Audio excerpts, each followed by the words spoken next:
नमस्कार। आसतु आज आम सप्तम श्रेणी साहित्य बहीर कलामाणिकर कविताटी शुणा। ए कविताटी लिखुंट विदग्ध कवि अभिमन्यु सामंत सिंहार। ए कवितार माँ यशोदांकर वात्सल्यमयी मातृहृदयर आवेग को सुंदर भाव में वर्णना कराई। धीरे घेन कान नरे कृष्ण विलंबिता वात्सल्य ममता घेनी भाळुछंती मत कला माणिकरे निधन संखाली मोर दरिद्र पासारा अंधल उड़ीबा बुरे हृदय रत्नहारा कला माणिकरे मो जीवन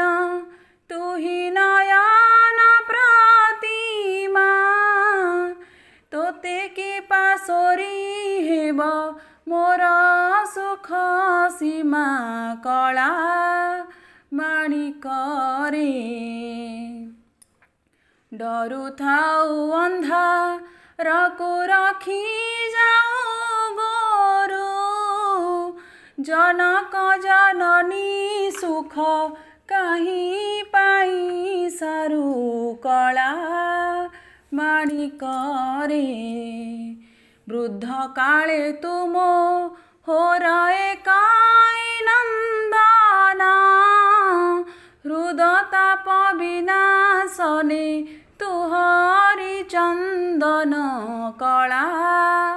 माणिकरे गोटिका धाम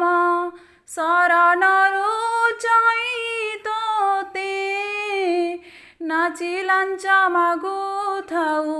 लवणिके मन्ते कला माणिकरे तोली मु धइले गोली होई जाओ तुही तो दुर्बल देखी काहीं पशिबई मुही कला माणिकरे डाकी नीलो भांति बोली डरू थाई मने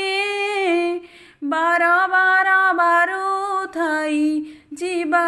पाई बने कला माणिकरे निशाचर माती बार शुभुची श्रुति की मुडंकुणी छाड़ी देली बन को काहीं की कला माणिकरे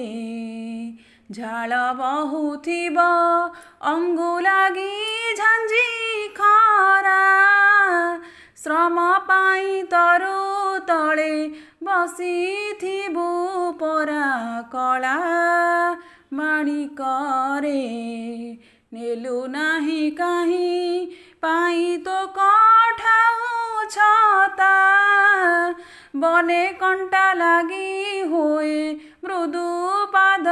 चिंता कला माणिकरे कान डेरी थाई एका तो वेणु गीत को आज किंपा शुभु नाही भाबुछि मनकु कला माणिकरे।